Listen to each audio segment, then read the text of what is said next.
ಮರಿಯ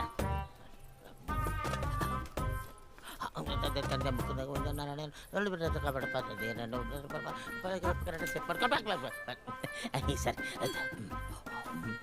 50% okay ಆಗೋಯ್ತು. ಓ ಬರ್ತಿದ್ಯಾ? ವಾ ಬಾ, ಇದೆ ನಿನಗೆ.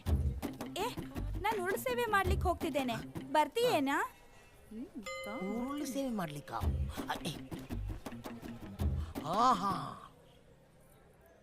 ಓ ಸಿಗ್ನಲ್ ನಮಗೇನಾ? ಅಮುಕೋದೆ. ತಾತ, ನಾವು ಯಾಕೆ ಟೆಂಪಲ್ಗೆ ಬಂದದ್ದು? ದೇವ್ರ ಹತ್ರ ಆಶೀರ್ವಾದ ತಗೊಳ್ಳೋಣ ಅಂತ. ಹೋಗುವಾಗ ನನ್ಗೆ ಒಂದು ಐಸ್ ಕ್ರೀಮ್ ಕೊಡಿಸ್ತೀಯಾ? ಅಯ್ಯೋ, ಒಂದೇ ಅನ್ಕಂದ ಒಂದ್ 4 ಕೊಡಿಸ್ತೀನಿ ಬಾ. ಏನಾಯ್ತು? ನಾ ಇಲ್ಲೇ ಇರ್ತೀನಿ, ನೀ ಹೋಗ್ಬಾ. ನನ್ಗೋಸ್ಕರ ಬಾ. ನಾ ಇಲ್ಲಿ ತನಕ ಬಂದಿರೋದೇ ನಿಂಗೋಸ್ಕರ ಅಲ್ವಾ? ಜನನಿ ನಂಗೆ ಇದ್ರ ಮೇಲೆಲ್ಲ ನಂಬಿಕೆ ಇಲ್ಲ. ಓಕೆ, ಹೋಗಿ ಬರ್ತೀನಿ.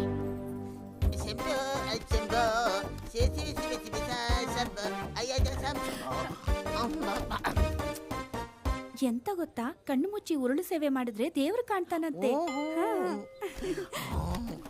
ಬೆಕ್ಕಿಗೆ ಕಣ್ಣು ಮುಚ್ಕೊಂಡು ಹಾಲ್ ಕೊಡಿ ಅಂತ ಇಂಡೈರೆಕ್ಟ್ ಆಗಿ ಹೇಳ್ತಾಳೆ. ಶಂಭೋ ಶಂಭೋ ಶಂಭೋ ಶಂಭೋ ಶಂಭೋ. ಅವನಾರು ಉರುಳು ಸೇವೆ ಮಾಡ್ಕೊಂಡು ಕಲ್ಯಾಣ ಒಳಗೆ ಹೋಗ್ತಿದ್ದಾರೆ. ಶಂಭ ಶಂಭ ಶಂಭ ಶಂಭ ಶಂಭೋ.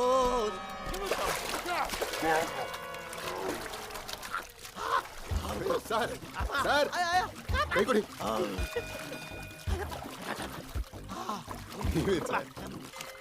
ಏನ್ ಮಾಡ್ಕೊಳಕ್ ಹೊರಟಿದ್ರಿ?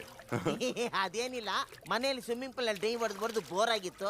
ಕಲ್ಯಾಣಿಯಲ್ಲಿ ಒಂದು ರಿವರ್ ಡೈ ಹೊಡೆಯೋಣ ಅಂತ ಬಂದೆ. ಉಳ್ಕೊಂಡಿದ್ದೀರಾ? ಡೈವ್ ಏನಾರು ಹಾಕಿದ್ರೆ ಗುಂಡೆ ಸರಿ ಬನ್ನಿ. ಎಂತ ಮಾರ್ಯಾರೆ, ಮಂಡ ಸಮಯ ಅಲ್ವಾ ನಿಮ್ಗೆ? ಯಾಕೆ? ಅಲ್ಲ, ಉರುಳು ಸೇವೆ ಎಲ್ಲಿ ಮಾಡುದು ಅಂತ ಗೊತ್ತಾಗೋದಿಲ್ವಾ? ಏನು ಉರುಳು ಸೇವೆ ಮಾಡಕ್ಕೆ ಇಲ್ಲ ಟ್ರ್ಯಾಕ್ ಹಾಕಿಟ್ಟಿದ್ದೀರಾ? ಬಂದ್ಬಿಟ್ಟ ಇಲ್ಲಿ ಮಂಡೆ ಸರಿಲ್ಲ, ಕೊಂಡೆ ಸರಿಯಿಲ್ಲ ಅಂತ. ಹೋಗ ಒಳ್ಳೆ ಚೊರೆ ಮನುಷ್ಯ ಮಾರೇ ನೀನು. ಇರ್ಲಿ ಸಮಾಧಾನ ಬನ್ನಿ. ನಿನ್ನೇನಿಲ್ಲಿ ಜನನಿ ದೇವಸ್ಥಾನಕ್ಕೆ ಹೋಗ್ಬೇಕು ಅಂದ್ಲು, ಕರ್ಕೊಂಬಂದಿದ್ದೆ. ಈ ಬ್ಯಾವರ್ಸಿಗೆ ನಾನು ಬೇಕಂತೆ. ಓ